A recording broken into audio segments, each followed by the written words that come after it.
So here at Pan M360, we have the pleasure to interview Patrick Watson regarding a special project at MUTEK.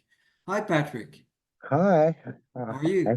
I'm very good, thank you. Nice to hear from you. Yeah, cool. So, I remember many times that you were fascinated by music score for film. And you talked to me about Ennio Morricone, Nino Rota, many film composers. Now you design some film scores for yourself in a way in the MUTEK context. Can you explain to me how it happened? How did you build that? I mean, I make film demos almost all the time. Never stopped doing that since I started this project. Usually for every 30 songs I write, one goes to 30 to 1 for Patrick Watson usually.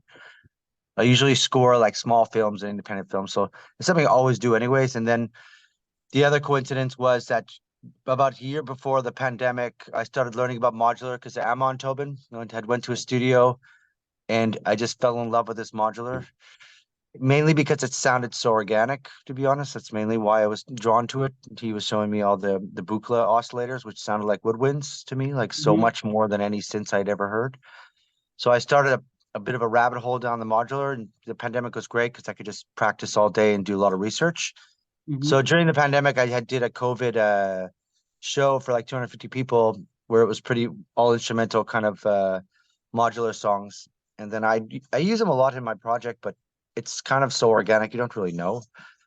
So this year, Vincent had called me and he's like, do you want to do that show again, but do it like a bit crazier? And I said, absolutely. So yeah, we just took the opportunity to be able to do like a really all electronic and especially stuff that doesn't fit in my project that would be a bit too dark. Just kind of a project. It's fun that I get to explore those kind of things. So I guess I call it film scores for no one just because I always make all these songs for nobody. So I think it's really more fun. Well, this time you didn't use the song form, I suppose. It's a sort of instrumental approach. Then you use a lot of modular synthesizers. You were fascinated by and very interested by those instruments for a long time now. And how did it work this time? I mean, it's definitely harder. I mean, when you have a film, it's pretty easy because it gives you the form. But when it's instrumental without any structure and no song form, I will say that the structure is the most challenging part. Basically, what we've done is we just rehearse it over and over and over again, and we just kind of don't do what feels right. But we have to play it so many times the entire set to know what feels right. So I find it takes a lot of, it's a much more time consuming set when you don't have vocals to guide the structure. It becomes a little bit more easy when you have singing. Especially if you're in anything that's an ambient, like the structure is really challenging, I find. It's kind of it's funny you say that because it really is the most challenging part of making anything somewhat atmospheric or any ambient moments. Like you're like to make a shape to it is quite, it's just, yeah, just really quite challenging. And then sometimes you get impatient and you move too much too quickly. And then you're like, then you don't move enough. You're like, huh? So I think we just played it over and over again. To be honest, since I've never done a lot of these shows, I don't know how it will work live, and that will be the fun part of it. And I don't know the lengths of the songs if they're right or wrong. I we play them together and we just feel it. That could be right, that could be wrong. I don't know. You say we, so you're not alone I with me asked here. Mishka to join me and my drummer to join me to join me on this one because that'd be more fun. Also, I wanted to train for the next record for the Patrick Watson as well, and I want to be able to do a show trio style. So I thought this was a good opportunity to really try other things to see what could work for the Patrick Watson shows as well at the same time. Not by playing our songs, but by going completely left field and being like, "Oh, that's great," and grab those moments. Mhm. So it's always a research, and I Yeah. mean everything I do is always that. You're always just researching. Well, this is always the mystery of inspiration and the result on stage. We never know what exactly will happen. Well, this one I really don't know what's going to happen. Usually I'm like semi-lying when I say that, but this time I'm like, well, you know what? This time I really don't know. I gotta be honest with you. I did a test in the forest on this weekend. Yeah, and it's really kind of weird because usually Usually when you sing and you're like connected to an audience that way, you just know where the audience is, you know where you are. And since I'm not singing, I'm not looking for that connection with the audience. I'm kind of like up my back and just doing my thing. Mhm. It's a very different experience. It's very fun to try a different experience, you know. But yeah, but yet you- you can't really tell. I have no idea how long that show was or what I did. Well, whatever. And about the general atmosphere of those new compositions, or some composition we maybe don't know, or some do because they maybe witnessed it previously, but most of it is original material that we don't mainly know. Yeah, So, absolutely. what is the general theme of the spirit we can experience there? Well, since it's MUTEK, obviously I'm picking stuff that translates well electronically because it is a electronic festival. So I have picked. I mean, yes, I'm definitely going to pick like things that are modularly driven, more electronic than acoustic. So I've picked all those kind of versions of the songs.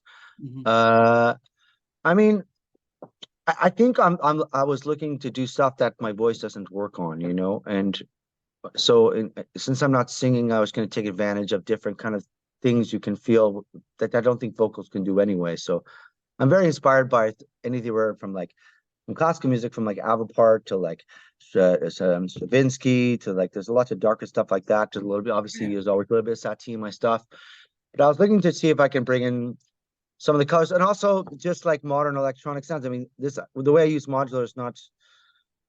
I don't. I mean, I use the oscillators, but it's not. It sounds. I can do pretty left, hard left, kind of interesting sounds on the modular. Like any other laptop can do. And I've built a pretty unique kind of modular kit because every modular kit's 100% different. But my drum section is pretty unique and pretty wild. And I know that when I look at other people doing modular sets, there's not many people who will do what I'm going to do. yeah, And the only reason why I do it is because I got really good at it because I do my live shows and some of them I bring my modular. So I never get to concentrate, so I have to do it blindfolded. So this time I get to look, which is yeah, really fun. So I just think it's a unique set, but it's also just a make some noise and have fun. You know, like as a singer, you're under a deep responsibility to sing songs for people that have connected and changed their lives and changed my life. And this is an opportunity for me to make scary noises and then have fun. yeah. And you just mentioned Stravinsky, Arvo Pärt, and other. We're used to it to recognize or just observe some modern French music in your whole palette of sounds, This like is much less you said, French, though. This Satie, show. Debussy, Ravel, and all those Yeah, guys. this is not that. This don't feel like Debussy and Ravel. I mean, although like my influence from Debussy is his idea of orchestration. It's not Hmm. so like what I mainly liked about him was the way he described music. So like there's this great story of him while he's like creating his new scales, practicing this like really strange chromatic pass in his practice room, and people are like, "What the fuck are you doing?" He's like, "I'm trying to make that sound of that carriage go by." Hmm. And I really like the visual translation to audio. Like the good example is La Mer. I think it's a great example of that. I like it when you listen to his orchestrations on stage, the panning is insane. It's really funny. It's the first time but when it comes into modern music though, like I really enjoyed like stuff like Arca that had like obviously Amon was like a big inspiration my whole entire life. He's always been there. Like he's always been someone who's the way he translates sound is like he's a bit of a genius. Obviously, anybody knows that when you know sound, his drum programming is so real that you can't even tell it's programmed. Um, I like uh, this, like I like Tim Hecker a lot as well. He's someone I really appreciate. I love the coldness on the top of the sound. It's really beautiful. There's like Bjork was my first passion. The only reason why I write songs is because of Bjork. Because before Bjork, I didn't want to write songs because I thought it was boring, and my songs were really emo and really lame when I was younger. So when I heard Bjork, I wanted to make film score music. I didn't want to write songs, and when I heard her, I was like, oh, you can do both. It's cool. So and that's mostly to do with her electronic performances. The mix of the classical and electronic. My first record, Waterproof 9, is a pretty weird record. I was putting microphones in bathtubs, and you know what I mean. I was not a songwriter when I started. Yeah, So this for me. It's just like people. It's like I'm not really doing something new. It's just that I think the songs that I sing had reached a lot of people for whatever reason, and it became obviously a big part of my life, that interaction. But when I started, this is a lot closer to what I was when I started. Well, this is a lot closer to Waterproof 9 than any of my records. And Mm, Waterproof 9 was really that's where I would have headed without any of those interactions. yeah. Would this special project would be a starting point for a new film score chapter for you? Well, I kind of wanted the idea of the film scores for no one meant that I could always play at any type of festival. If I did a classical festival, I could do a string quartet or I could do it electronically, but it could be a place where I can do music that doesn't suit the Patrick Watson folder. And often what I'll find is that I'll put some experimental classical stuff, like a good example, Can't Stop Staring at the Sun, in the Patrick Watson folder. And since anybody who maybe like that extreme electronics that won't look there because they'll think I'm like shit, let's play them over to build a home. And these songs get lost in that catalog.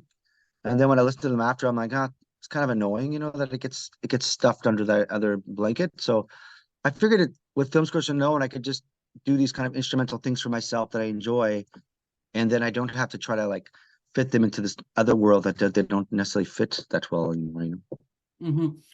What would be your relationship with electronic world as a musician? You always use both, instrumental and electronic since the beginning, but more and more we saw more synthesizers, more keyboards behind you, or you playing it. Well, modular is really, I find modular changed it because I don't really like synths that much, to be honest. I find them like, I don't get that much pleasure out of playing them. I don't. Although I know you can do everything on a laptop, and I totally understand that, and I'm not going to say modular is better. I will say the experience of connecting with them is very different. And I feel like it's a lot closer to playing a piano than when I sit in front of my laptop to program. And to be honest, like when I got the new updates for the new Ableton, and I look at the new Ableton, it's exactly the way I patch my modular anyway. So they've just made it like a modular patch. And now when I go back to Ableton, I find the LFO is pretty lame, and I don't find the movement very nice, and the filters are not very good. So I think that you can do it on laptop, and I'm not trying to be snobby, but I feel like I'm playing piano when I play my modular, and where I'm in front of my laptop at a synth, I feel like I'm playing a preset. I And see. do you know what I mean? So I don't even really look at it as an electronic instrument. It allowed me to explore certain things that I just did not enjoy doing back in the old days and stuff. Like I know there's Maximus P, and I have a deep respect for that community. I think a lot of the plugins I'm using probably comes from that community on when I'm mixing my records. So I have a deep appreciation for that, what they've done and all the research they've done in sound. And I just kind of enjoy being able to like turn the knob to that spot where it just feels right and your body feels right. Just like when I play the piano note, and I just get that experience in modular that I don't get from a laptop. That's it. Yeah, yeah. Well, the result is the only thing that is important. You can use anything you can use a voice or a stick or a traditional instrument, or you can use anything. The only thing which is important is the result. And this is what you're seeking, I suppose.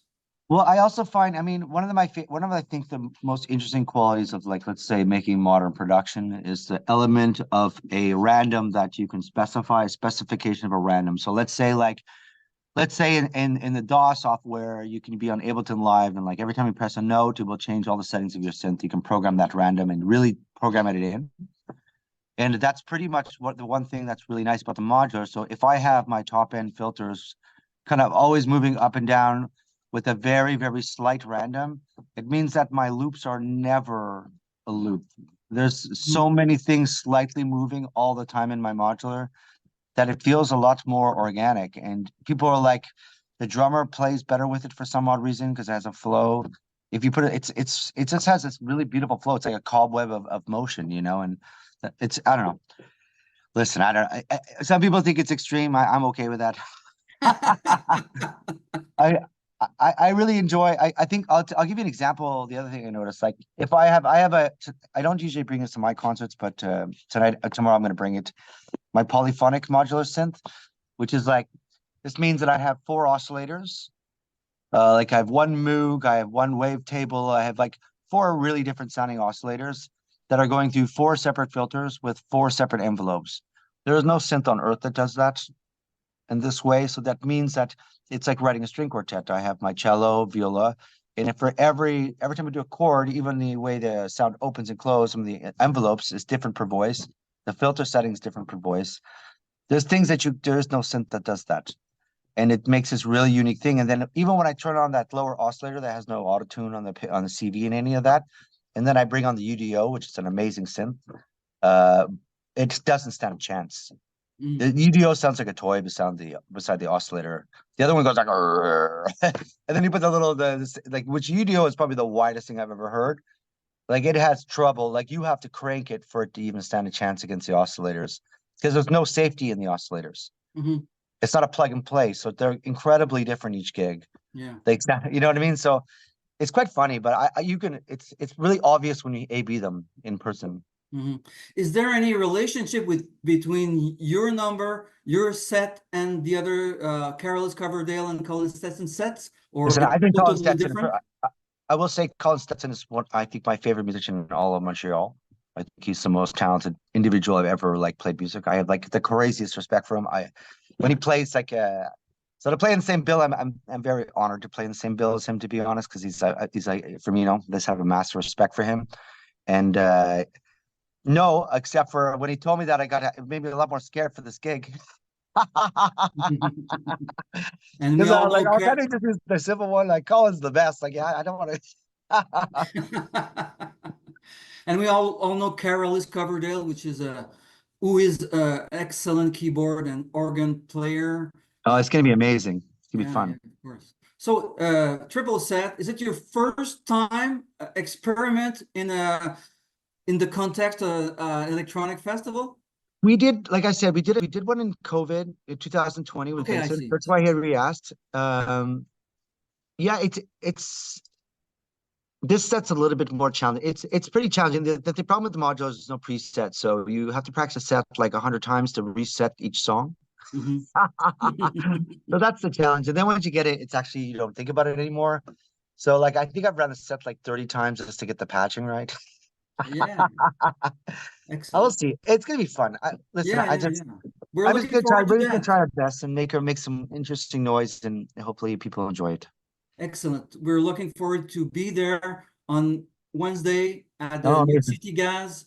There will be a lot of people to witness your electronic world, and Hopefully it'll crash. maybe you're probably a little anxious about that because you Yeah, know I'm anxious. that I kind of wish it was like for 200 people, to be honest, but that won't be that'd be my. 200. It will be more 2,000 maybe. So Oh, it's exactly what I didn't want, but it's a terrible run test, but excellent. that's okay. Anyway, merci beaucoup, I do the Patrick. best I can. What do you want? If I get fired, I get fired. We're gonna have fun. All right, have a lovely. Merci beaucoup, and have a good rehearsal before this big show. All right, thank you so much. Bye, Bye bye. Patrick. All right, nice to see Good you. day. Cheers. Bye. Cheers.